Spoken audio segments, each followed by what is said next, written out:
Salam, selamat pagi. Hari ini saya mengajak kita membahas satu topik, Allah pembaharu kehidupan.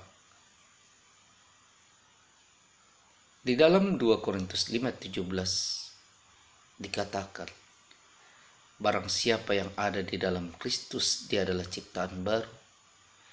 Sesungguhnya yang lama sudah berlalu, yang baru sudah datang. Sebelum lebih jauh membahas topik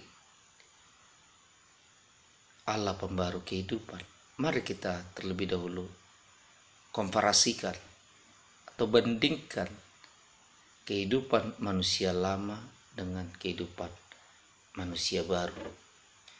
Menurut Alkitab, di dalam Roma 3 ayat 23, manusia lama itu adalah manusia yang berdosa. Semua manusia telah berbuat dosa dan kehilangan kemuliaan Allah. Sedangkan manusia baru adalah manusia yang sudah terselamatkan hidupnya dari dosa oleh karena percaya pada Kristus. Di dalam Kisah Para Rasul 4 ayat 12 sangat jelas dikatakan, keselamatan tidak ada di dalam siapapun juga selain di dalam Dia, itu Yesus. Sebab di bawah kolong langit ini tidak ada nama lain yang diberikan kepada kita yang olehnya kita dapat selamat selain dalam nama Yesus. Yang kedua, manusia lama adalah manusia yang seharusnya binasa, karena dalam Roma 6 ayat 23 dikatakan upah dosa adalah maut. Tetapi manusia baru adalah manusia yang diseberangkan dari maut yang menyakitkan kepada satu kehidupan kekal yang penuh kebahagiaan, karena Roma 6 ayat 23b dikatakan, tetapi karunia Allah adalah hidup kekal di dalam Yesus Kristus. Sedangkan yang ketiga, manusia lama adalah manusia yang berorientasi pada keinginan dagingnya. Itu dicatat dalam Galatia 5 ayat 19 sampai 21. Di sini saya bacakan. Perbuatan daging telah nyata, yaitu percabulan, kecemaran, hawa nafsu, penyembahan berhala, sihir, perseteruan, iri hati, amarah, kepentingan diri sendiri, percideraan, roh pemecah, kedengkian, kemabukan, pesta pora, dan sebagainya yang berbau dosa. Sedangkan manusia baru, mereka adalah manusia yang sudah mampu memproduksi keinginan yang berbeda dengan itu. Di dalam Galatia 5 ayat 22 sampai 23 dikatakan, buah roh adalah kasih, sukacita, damai sejahtera, kesabaran, kemurahan, kebaikan, kesetiaan, kelembutan, dan penguasaan diri.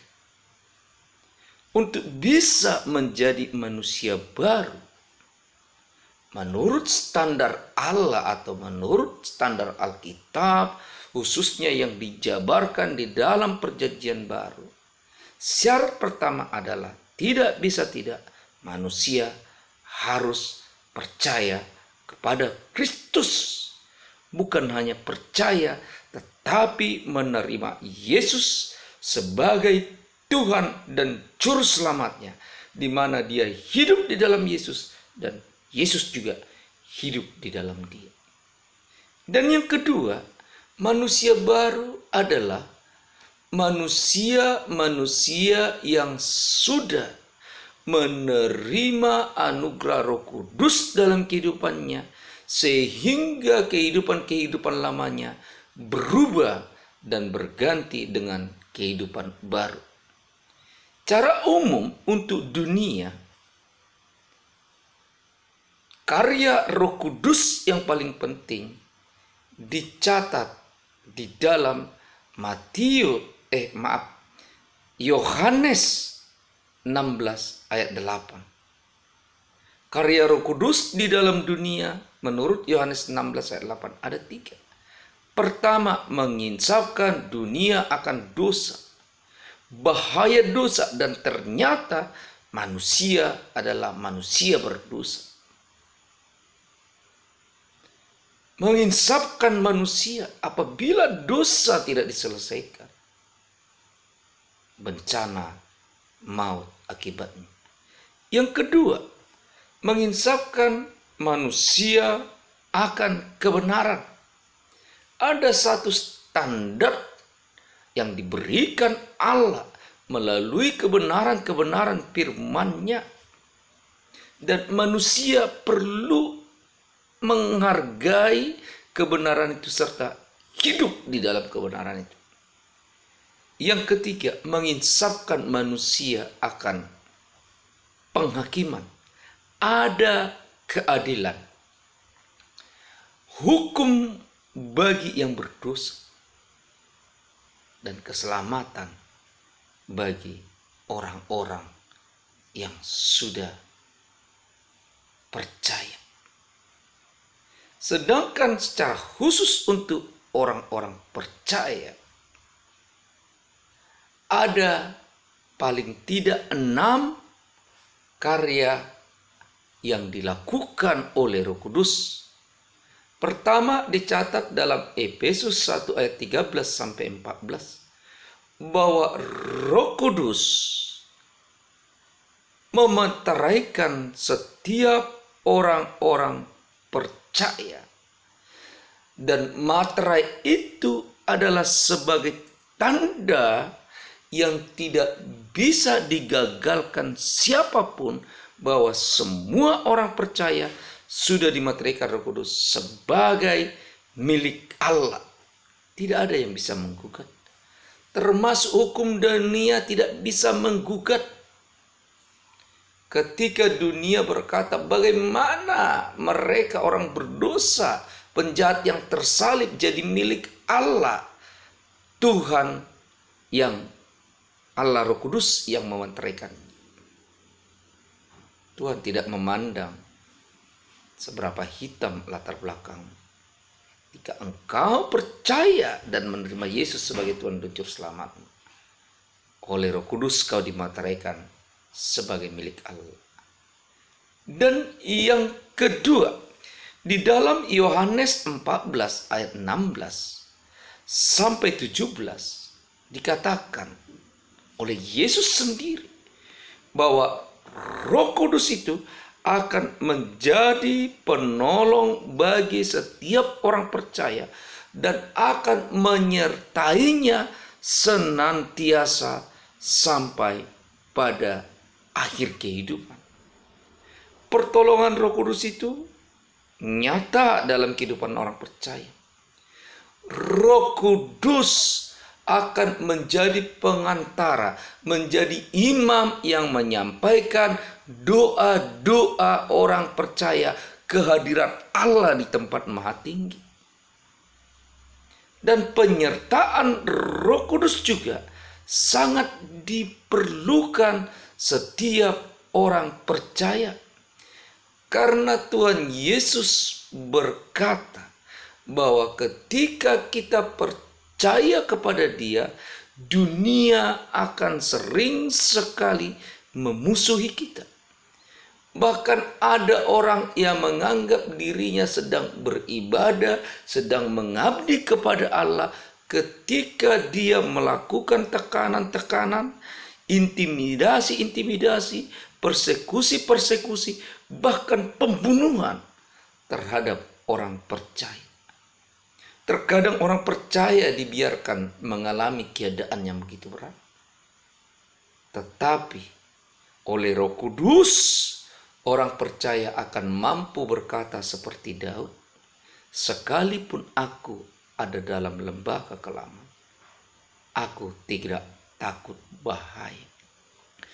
Roh Kudus, penyertaan yang Dia berikan kepada kita akan memberi keberanian bagi kita berjalan di dalam kehidupan ini. Dan yang ketiga, karya Roh Kudus berikutnya dicatat di dalam Yohanes 14 ayat 26. Dia akan senantiasa mengajarkan dan mengingatkan segala sesuatu yang pernah diperkatakan oleh Yesus kepada setiap orang percaya. Ingat, ketika kita mengandalkan akal pikiran kita, kemampuan-kemampuan kita, kekayaan-kekayaan kita, teman-teman kita, ada saatnya pada satu titik-titik tertentu semua itu tidak bisa memberi jawaban kepada kita. Tetapi ketika kita sering membaca firman Tuhan, mengamatinya dengan seksama, merenungkannya siang dan malam, maka perkataan-perkataan firman Tuhan itu akan sering sekali memberi penghiburan kepada kita ketika kita menghadapi jalan buntu. Sehingga melalui kebenaran Tuhan ada lagi hadir damai sejahtera dalam hidup kita. Makanya Yeremia berkata di dalam Yeremia 29 ayat 11 bahwa Tuhan memberikan kepada orang-orang percaya masa depan yang penuh dengan damai sejahtera. Yang berikutnya di dalam Roma 8 ayat 13 sampai 16 dikatakan Roh Kudus berkarya memerdekakan kita dari belenggu penjajahan dosa yang ingin merongrong kita, yang ingin menyeret kita jauh daripada Tuhan. Dan dosa itu cerdik sekali. Dosa itu sering sekali berbicara ketika engkau sangat membutuhkan sesuatu. Tapi Roh Kudus akan membuat kita mampu bertahan di dalam setiap kebutuhan-kebutuhan hidup yang kita butuhkan. Kita tidak akhirnya terseret atau menghalalkan cara-cara kedagingan untuk memenuhinya. Sedangkan karya Roh Kudus yang kelima di dalam 1 Korintus 12 dikatakan di sana, Dia membekali setiap orang percaya dengan kemampuan-kemampuan khususnya agar mereka mampu mengaktualisasi diri mereka sebagai pelayan-pelayan Allah. Setiap orang percaya diinginkan Allah menjadi pelayan-pelayannya di tengah-tengah dunia ini. Dan untuk itu perlu ada perlengkapan. Baik pelayanan di gereja, pelayanan di rumah, pelayanan di sektor-sektor, pelayanan di teman-teman sejawat, pelayanan di usia-usia tertentu, bahkan pelayanan penginjilan menjangkau dunia. Roh Kudus membekali kita sehingga ada yang menjadi pemimpin pujian luar biasa, pengkhotbah yang luar biasa, penginjil yang luar biasa, pemerhati sosial yang luar biasa, bahkan pembersih lingkungan gereja yang luar biasa. Karena apa? Ada pembekalan dari Roh Kudus. Sedangkan yang keenam atau yang terakhir, Roh Kudus memberi kuasa kepada setiap orang percaya, sehingga dengan kuasa yang diberikan itu, orang percaya tidak hanya bisa cukup bertahan menghadapi masalah-masalah hidup yang dialami, tetapi juga mereka bisa berjalan di jalan-jalan tugas tanggung jawab yang Tuhan percayakan kepadanya. Sehingga Paulus berani sangat lantang berkata dalam Filipi 4 ayat 13, segala perkara dapat kutanggung di dalam Dia yang memberi kekuatan kepadaku. Dan di dalam Kisah Para Rasul 1 ayat 8 jelas dikatakan bahwa oleh Tuhan Yesus kamu akan menerima kuasa kalau Roh Kudus turun ke atas kamu. Dan kuasa yang kita terima dari Roh Kudus itu luar biasa dahsyatnya. Seharusnya kuasa ini membuat kita mampu menang menghadapi masalah-masalah apapun yang menghadang kita di tengah-tengah dunia. Baik itu masalah-masalah dalam pekerjaan, baik itu masalah-masalah dalam keluarga, bahkan sekalipun masalah-masalah itu datang dari sesuatu kekuatan yang sifatnya supranatural, seperti kuasa-kuasa kejahatan, kuasa-kuasa si jahat yang ingin merongrong kita. Karena apa? Di dalam 1 Yohanes 4 ayat 4 sangat jelas dikatakan, roh yang ada di dalam kamu lebih besar kuasanya daripada roh apapun yang ada di dalam dunia ini.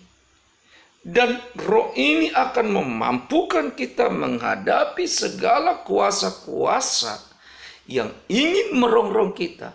Dan selanjutnya kita tetap komit dalam satu prinsip hidup untuk melakukan pelayanan kita senantiasa dimanapun dan kapanpun kepada Allah kita dengan melakukan perbuatan-perbuatan baik, perbuatan-perbuatan yang berkenan di hadapan Allah, bahkan yang sempurna sebagaimana yang dikatakan dalam Roma 12 ayat 2. Orang dunia boleh berkata adalah mustahil bisa hidup sempurna sesuai dengan standar Allah. Tetapi Yesus sangat jelas berkata dalam Markus 9 ayat 23, tidak ada yang mustahil bagi orang percaya. Yang dimaksud Yesus di sana bukan hanya berbicara tentang mukjizat-mukjizat yang bisa dilihat oleh mata.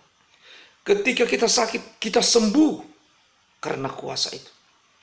Ketika kita berdoa tentang kebutuhan, tiba-tiba ada. Bukan hanya bicara begitu. Tapi lebih penting daripada itu, yang tidak mustahil bagi orang percaya adalah bisa hidup sempurna di hadapan Tuhan.